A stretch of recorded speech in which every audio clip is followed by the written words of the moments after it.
शुभ सकाळ सर्वांना. देवाच्या आशीर्वाद असो.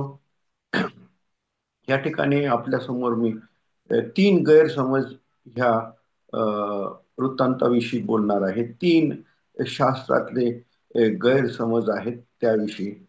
अ, आणि आपल्या मुद्द्याला निगडीत आहे येशू ख्रिस्ताचं जीवन, मरण व पुनरुत्थान. आणि पहिला मुद्दा आहे प्रभू येशू ख्रिस्ताला सुईवरती दिलं, प्रभू येशू ख्रिस्ताला क्रूस खांबी दिलं. तर प्रभू येशू ख्रिस्तालाच क्रूस खांबी दिलं की कुठला कोणी दुसरा व्यक्तीला क्रूस खांबी दिलं? तर पुष्कळ इतर लोक म्हणतात, असा गैरसमज आहे की विशेषतः मुस्लिम बांधवांचा असा समज आहे की प्रभू येशू ख्रिस्त हा धन्य पुरुष होता, हा देवाचा पुत्र होता आणि त्याला क्रूस खांबी दिलं नाही, पण त्याच्यासारखाच दिसणारा सिमोनाला दिलं, एखाद्या शिष्याला दिलं. कारण सर्व शिष्य सारखेच दिसत होते, सर्वांना दाढ्या होत्या आणि सर्वांचे केस लांब होते आणि सर्वजण सारखेच दिसत असताना त्यांनी प्रभू येशू ख्रिस्ताला वधस्तंभी दिलं नाही, पण प्रभू येशू ख्रिस्ताच्या जागी सिमोन किंवा दुसरा कुठला आणखीन कुठला एक शिष्य क्रूसखांबी दिला गेला. तर याचं उत्तर आपल्याला पवित्र शास्त्राच्या द्वारे प्राप्त होतं. आपलं सर्वात मोठं बळ पवित्र शास्त्र आहे आणि पवित्र शास्त्रामध्ये सर्व गोष्टी नमूद आहेत. मत्तयाचा 26वा अध्याय 47 to 49, 47 ते 49 आणि 50वं वचन देखील या ठिकाणी म्हणत आहे की प्रभू येशू ख्रिस्त हे गेत्सेमनी बागेमध्ये आपल्या शिष्यांशी बोलत असताना मोठा जमाव गेत्सेमनी बागेमध्ये आला. मोठ्या यहुदांचा जमाव व त्यांच्या सोबत रोमी सरकारचे सरदार व शिपाई हातात भाले घेऊन आणि सोटे घेऊन ते त्या ठिकाणी आले. आणि सर्वात पुढं प्रभू येशू ख्रिस्ताचा एक शिष्य यहुदा इस्कारियत हा समोर आला व प्रभू येशू ख्रिस्ताला रब्बी म्हणाला. प्रभू येशू ख्रिस्ताला रब्बी म्हणाला, अभिवादन केलं व त्यांनी प्रभू येशू ख्रिस्ताचं चुंबन घेतलं. आणि ज्यावेळेस प्रभू येशू ख्रिस्ताचं त्यांनी चुंबन घेतलं, ठरल्याप्रमाणे त्यांनी एक खून दिली होती की मी ज्या व्यक्तीचं चुंबन घेईल तोच व्यक्ती खरा येशू आहे. त्या येशू ख्रिस्त व त्याच्या 12 शिष्यांपैकी यहुदा इस्कारियत हा पुढं जातो व अभिवादन करतो. त्याचं प्रभू येशू ख्रिस्ताचं चुंबन घेतो आणि चुंबन हे करत असताना येशू ख्रिस्त त्याला म्हणतो, मित्रा, तुझ्या हृदयात जे काय आहे ते लवकर कर.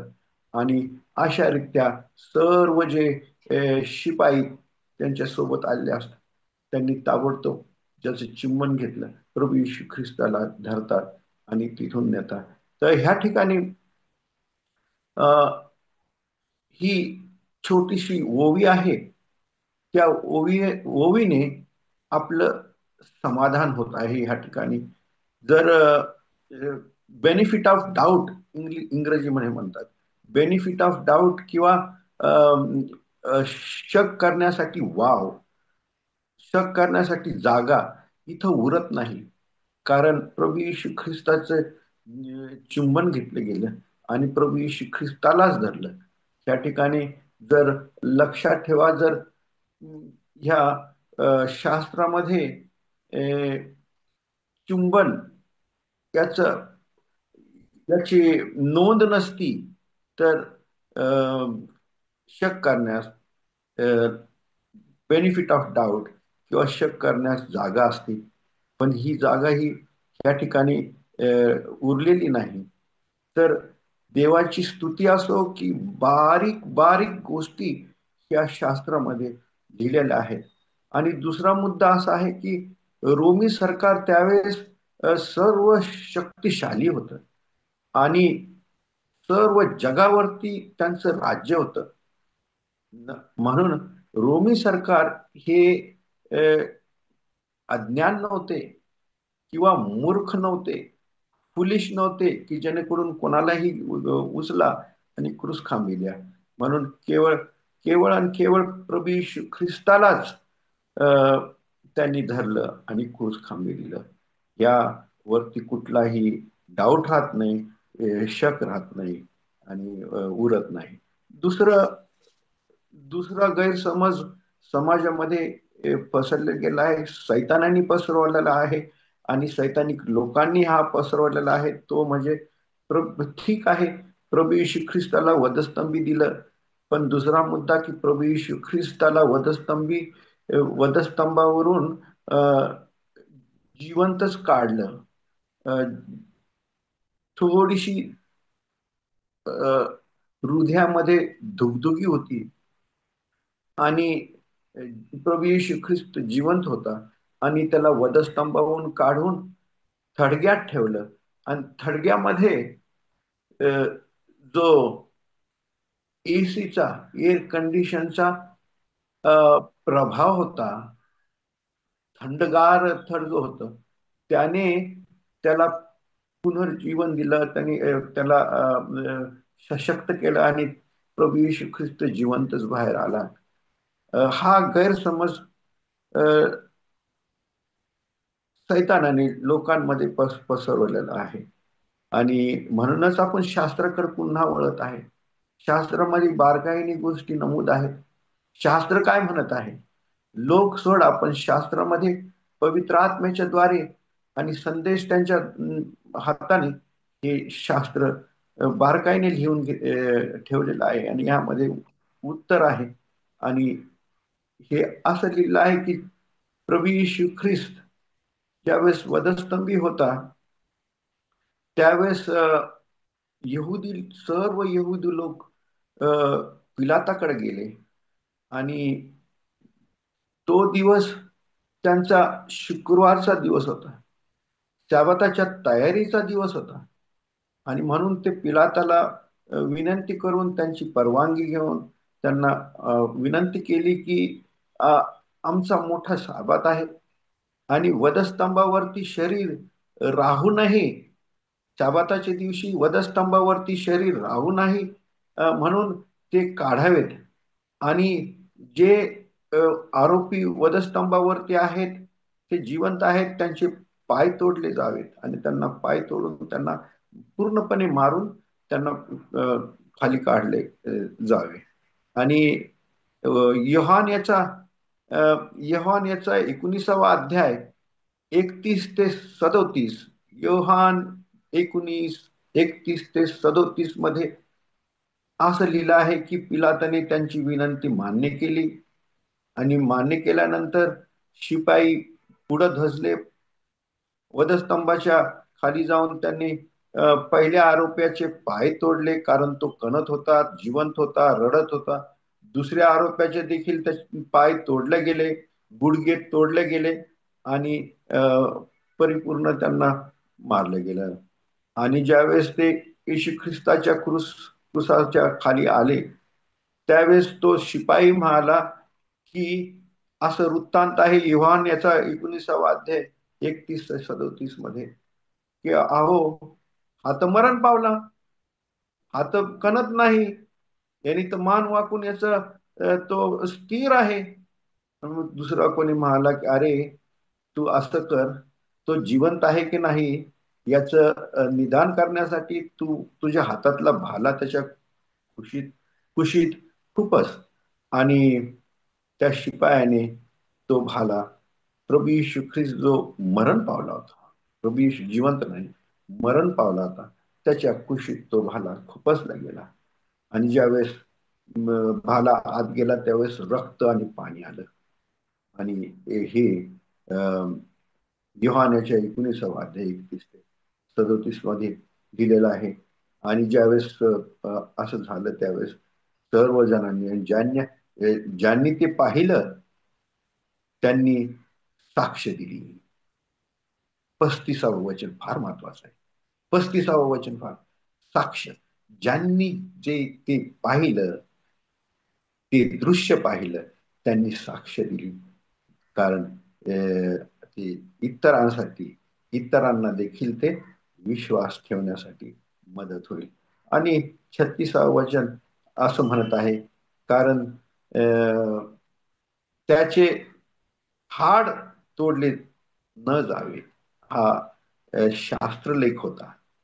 आणि 37वा वचन म्हणत आहे, ज्यांनी ज्यांनी त्याला खुपसलं, ज्यांनी त्याला क्रूसखांबी दिलं, ते त्याला पाहत राहिले. हा देखील एक शास्त्रलेख होता, ही प्रॉफसी होती, आणि ही फुलफिल करण्यासाठी हे झालं. त्याचं एकही हाड तोडले जाणार नाही, एकही हाड तोडले जाणार. प्रभू येशू ख्रिस्त हा क्रूस खांबावरती परिपूर्ण मरण पावला, याच याची साक्ष योहान्याचा 19वा अध्याय 31 ते 37 मध्ये आहे.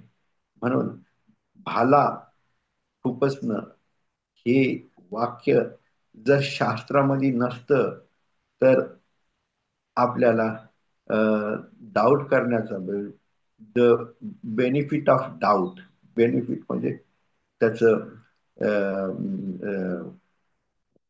शक करण्याचं किंवा संशयाचा वाव, संशयासाठी जागा, संशया संशयाचा बेनिफिट, संशयाचा लाभ, संशयाचा लाभ दुश्मनांना, सैतानिक लोकांना अधिक मिळाला असता. संशयाचा लाभ त्यांनी घेतला असता आणि म्हणाला असतं की तो मरणच पावला नाही, त्याला तसंच उचललं. तसंच त्याच त्याच जिवंत असतानाच थडग्यात घातला आणि नंतर डिक्लेअर केलं की तो तिसऱ्या दिवशी उठला. हे दुसरं आहे. आणि तिसरा गैरसमज फार महत्वाचा आहे. लोक म्हणतात की हो ठीक आहे, प्रभू येशू ख्रिस्ताला, योग्य प्रभू येशू ख्रिस्त योग्य व्यक्तीला क्रूस खांबी दिलं, प्रभू येशू ख्रिस्तालाच खांबी दिलं, कारण चुंबन याच नोंद त्या ठिकाणी आहे. तर लक्षात घ्या, जर चुंबन हे नसतं तर अधिकरित्या विरोधकांना, सैतानिक लोकांना लाभ मिळाला असता, बेनिफिट ऑफ डाऊटचा लाभ लाभ मिळाला असता. पण तिथं बेनिफिट ऑफ डाऊट नाही. पण सैतानिक लोकांना सैतानिक लोकांचा पराभव झालेला आहे, सैतानाचा पराभव झालेला आहे प्रभू येशू ख्रिस्ताला. दुसरं की प्रभू येशू ख्रिस्त जिवंतच काढला गेला आणि तो डिक्लेअर केलं गेलं की तो त्याचं पुनरुत्थान झालं. पण प्रभू येशू ख्रिस्त वधस्तंभी असता भाला खुपसला गेला आणि रक्त आणि पाणी आलं आणि त्याची खात्री करून घेतली, खात्री केली गेली. पाय तोडले नाही, दोघांचे पाय तोडले, प्रभू येशू ख्रिस्ताचे गुडघे तोडले नाही, त्याला काढले गेलं, नंतर थडग्यात टाकले. परिपूर्ण मरण पावलेला प्रभू येशू ख्रिस्त याच नोंद योहान्याचा 19वा अध्याय 31 ते 37 मध्ये आहे. आणि तिसरं गैरसमज आहे की ठीक आहे, प्रभू येशू ख्रिस्तालाच वधस्तंभित दिलं गेलं, पण ह्या ठिकाणी असं म्हटलं गेलं आहे की प्रभू येशू ख्रिस्त हा त्याचं पुनरुत्थान झालं नाही, त्याचे प्रभू येशू ख्रिस्ताचं पुनरुत्थान झालं नाही, त्याची बॉडी पळवली गेली आणि चोरी केली गेली, त्याच्या शिष्यानी चोरली आणि डिक्लेअर केलं की तो पुनरुत्थान, त्याचं पुनरुत्थान झालं, त्याचा थडगा रिकामी आहे, त्याची कबर रिकामी आहे. तर याचं उत्तर देखील याच्यामध्ये आहे, शास्त्रामध्ये आहे, आणि ते तुम्हाला ठाऊकच असेल. पण किती काटेकोर प्रमाणे शास्त्रामध्ये प्रत्येक शब्दाची, प्रत्येक वाक्याची नोंद आहे, जेणेकरून आपला विश्वास खंबीर राहावं. मी हे तुम्हाला काय सांगत आहे, आपण सर्व ख्रिस्ती आहोत. ह्या सर्व गोष्टी, आपला विश्वास, हे सर्व गोष्टी जाणून आणि वाचून आपला विश्वास बळकट करतात, अधिक बळकट करतात. आणि अधिक बळकट झालेल्या विश्वासाने आपण आज नवीन्याने सुरू करत आहोत. म्हणून ह्या सुंदरशा पहाटी सकाळी मी तुमच्या समोर तिसरं गैरसमज याची फोड करत आहे, याचं विश्लेषण करत आहे. मत्तई याचा 27वा अध्याय 63 ते 65. मत्तई याचा 27वा अध्याय 63 ते 65 ह्यामध्ये असं म्हटलं आहे की सर्व जे वडील व याजक, मुख्य याजक, मंदिरातले वडील हे सर्व एक होते, प्रभू येशू ख्रिस्ताच्या विरोधात होते, सैतानिक होते. सैतानीने त्यांचं त्यांचं मन हिरावून घेतलं होतं. ते सर्व एकत्र झाले आणि शासनाकडे गेले, पिलाताकडे गेले आणि ते म्हणाले, Pharisees and Sadducees and the elders, all of them went to Pilate and they said, this deceiver, this deceiver, before he died, he said to his disciples that I will rise on the third day. तो हा फसवा म्हणाला, त्याच्या शिष्यांना म्हणाला की मी तिसऱ्या दिवशी उठेल. तर दुसरी फसवणूक पहिल्या फसवणुकीपेक्षा मोठी होईल, म्हणून तुम्ही आम्हाला एक परवानगी द्या, जेणेकरून आम्ही त्या ठिकाणी प्रबंध करू, जेणेकरून आम्ही त्या कबरेला लॉक करू. आणि पिलात पिलात म्हणाला की तुम्हाला जे करायचं ते करा, हे माझे शिपाई आहेत आणि हा माझा तुम्हाला संदेश आहे किंवा परवानगी आहे. आणि मग हे जातात आणि तीन गोष्टी करतात. हे जातात आणि तीन गोष्टी करतात. यहुदी लोक तीन गोष्टी करतात. त्या ठिकाणी थडग्यामध्ये ज्या थडग्यामध्ये प्रभू येशू ख्रिस्ताला ठेवण्यात आलं, त्या थडग्यावरती मोठा धोंड, जो 10 लोकांच्या अधिक 10 ते 12 लोकांच्या मदतीने ढकलला जातो. एक व्यक्ती ढकलू शकत नाही. अनेक व्यक्ती तो धोंड त्या थडग्याच्या मुखावरती झाकण्यासाठी ढकलला गेला. मोठा धोंड, नंबर 1 मोठा धोंड त्या कबरीवरती ठेवला गेला. नंबर 2 त्या धोंडावरती त्या सील, शिक्का, रोमी सरकारचा शिक्का, त्या रोमी सरकारचा शिक्का ज्यावरती आहे, तो शिक्का टॅम्पर केला, त्याच्यावरती काही छेडछाड केली, तोडला, मोठा दंड आहे, मोठा दंड आकारला जातो. तर त्या ठिकाणी दोन, दुसरं शिक्का आणि तिसरं महत्वाचं आहे ते म्हणजे सैन्य. त्या ठिकाणी शिपाई, भाला आणि ढाल आणि तलवारी घेऊन सैन्य. आता त्या हे 12चे 12 शिष्य हे उंदरासारखे बिळामध्ये लपले, क्रूस खांबावरती देत असताना गेत्समनी बागेमध्ये चारी दिशेने पळाले, प्रभू येशू ख्रिस्ताला एकटं सोडून पळाले. आणि हे त्या थडग्यात जाऊन तो दगड काढून, ते शिक्का तोडून, त्या शिपायाला मारून ते प्रभू येशू ख्रिस्ताचं शरीर कसं चोरणार, कसं नेणार. याचा प्रबंध बघा सैतान करत आहे, मनुष्य नाही.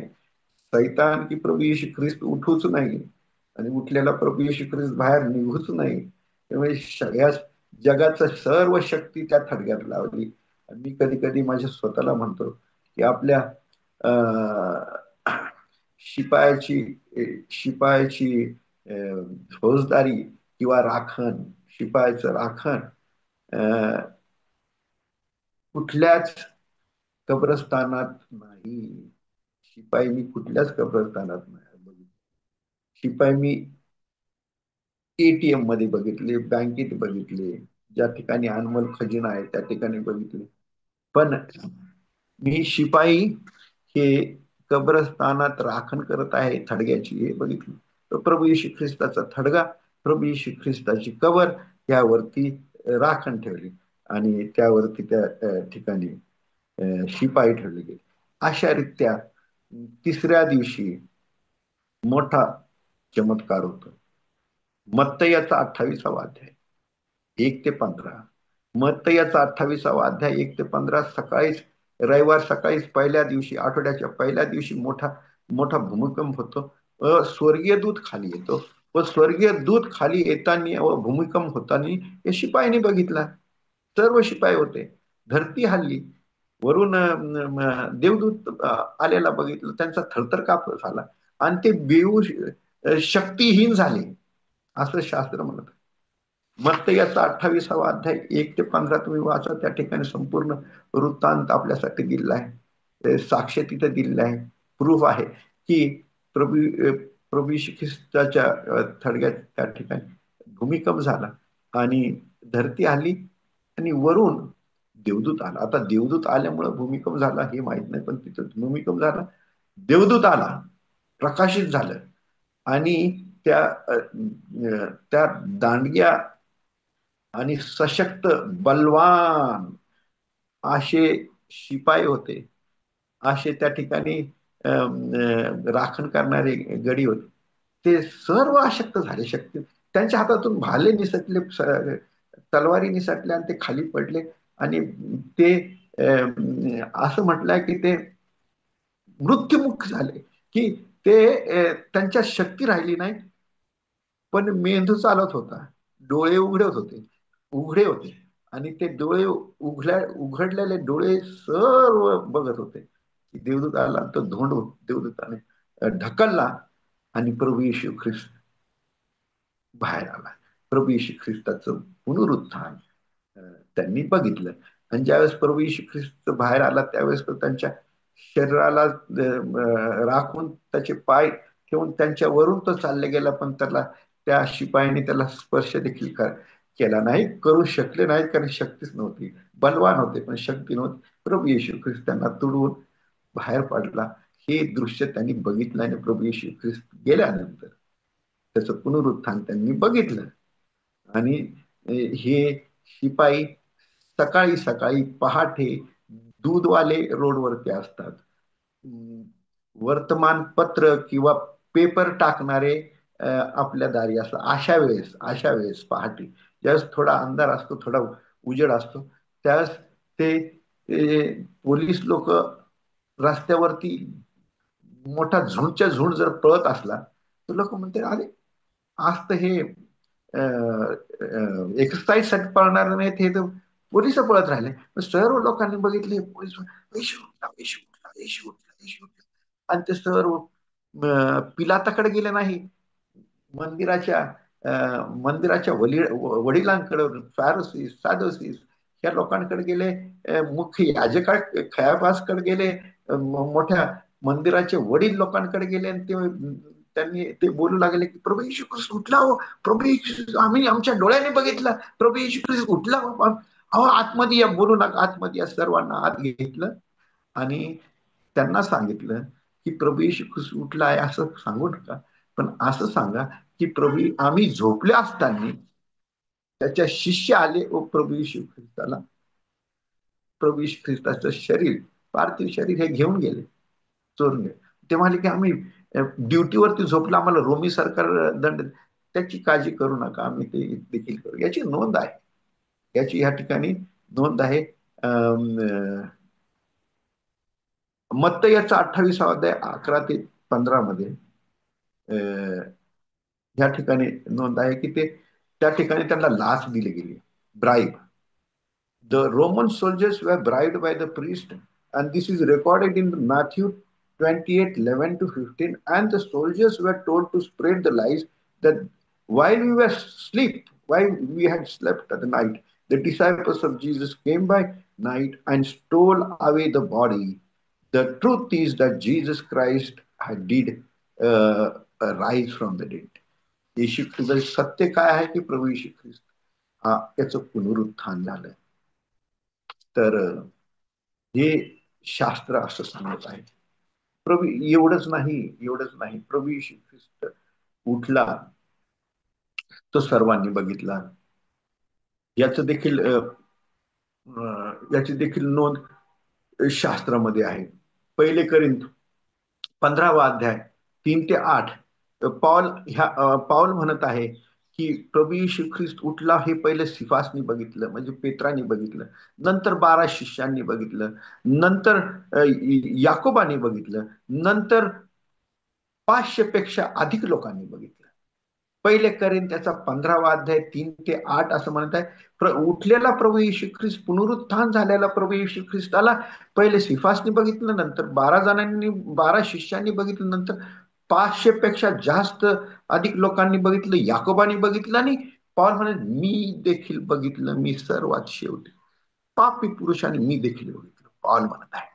आणि अम, त्याही पुढं असं आहे की त्या हे ज्यावेळेस ते प्रभू येशू ख्रिस्ता बघितलं कानाकोपऱ्यामध्ये, एकाने बघितलं, परत एकाने बघितलं, परत एकाने बघितलं, दोघांनी बघितलं, 12नी बघितलं, 500 पेक्षा अधिक लोकांनी बघितलं, हे साक्ष आहे, ही नोंद आहे. आणि त्यानंतर एका व्यक्तीने बघितलं, तो तो अविश्वास होता, डाउटिंग थॉमस.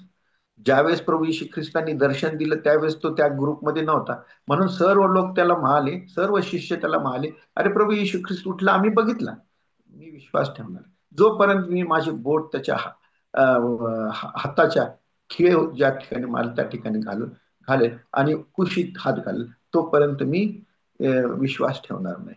मी त्याला भासूपर्यंत, मी त्याला हात लावूपर्यंत आणि ओळखूपर्यंत मी विश्वास ठेवणार नाही. आणि हे घडलं. पहिले योहान याचा 20वा अध्याय 24 ते 28, योहान याचा 20वा अध्याय 24 ते 28 मध्ये नोंद आहे की प्रभू येशू ख्रिस्त बंद असलेल्या खोलीत आला, तर सर्व दरवाजे बंद होते आणि सर्व शिष्य होते, आणि त्यामध्ये डाउटिंग थॉमस होता, थोमा देखील होता. आणि प्रभू येशू ख्रिस्त मधोमधी उभा राहिला, बंद असलेल्या दरवाज्यातून तो मधोमधी उभा राहिला. आणि मधोमधी उभा राहिल्यानंतर त्यांनी कोणालाही बोलवलं नाही, तो मला थोमा पुढे ये, थोमा पुढे ये, माझ्या हातात असलेल्या छिद्रामध्ये तुझं बोट घाल, तपासणी कर, तुझं तुझं हे विश्वास ठेव, आणि त्याने माझ्या कुशीत हात घाल. मग त्याने केलं, आणि हे केल्यानंतर थोमाचे पहिले शब्द आहे, प्रभू तू, प्रभू माझ्या देवा तू. ह्या संशय करणारा थोमा ज्यावेळेस तो तसा बोलला, तर बाकीच्यांचा विश्वास 200% डबल झाला, की प्रभू उठला. तर आज केवळ एवढं की शास्त्र हे परिपूर्ण आहे, आणि हा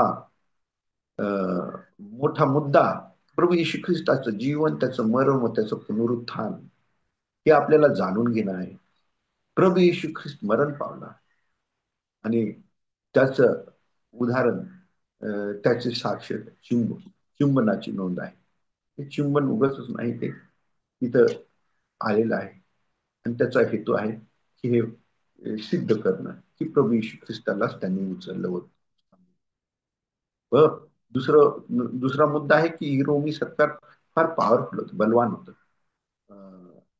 तर हे रोमी सरकार अशी मिस्टेक चूक करणार नाही. दुसरं की प्रभू येशू ख्रिस्ताला जिवंतच क्रूस थांबवून काढलं, व दुगदुगी असताना त्याचा एसीचा परिणाम झाला होतो, बाहेर पडला, तो मरण पावला नव्हता.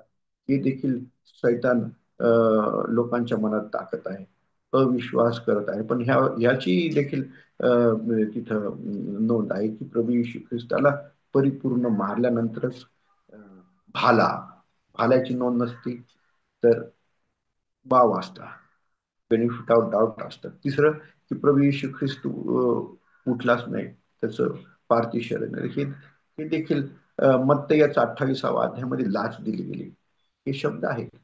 आणि त्याला त्याच्या थडग्याला, आणि केवळ त्याच्या थडग्यालाच त्या ठिकाणी राखण करण्यास सरदार ठेवले होते, शिक्का मारला होता, धोंड ठेवला होता. हे सर्व असूनही प्रभू येशू ख्रिस्त धाडकने उठला, आणि सर्वांनी बघितलं, डोळ्याने बघितलं, पण हात लावू शकले नाही.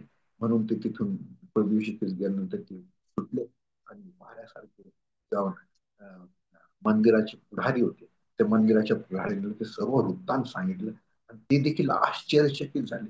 तुम्ही आणि मी असतो तो फारच झाला असतं, पण त्यांनी पुन्हा ते दाबलं गेलं. आणि मग सर्वांनी बघितलं उठलेला प्रभू येशू ख्रिस्त. आणि शेवटी पावलाने बघितला, शेवटी थोमाने बघितला, विश्वास ठेवला.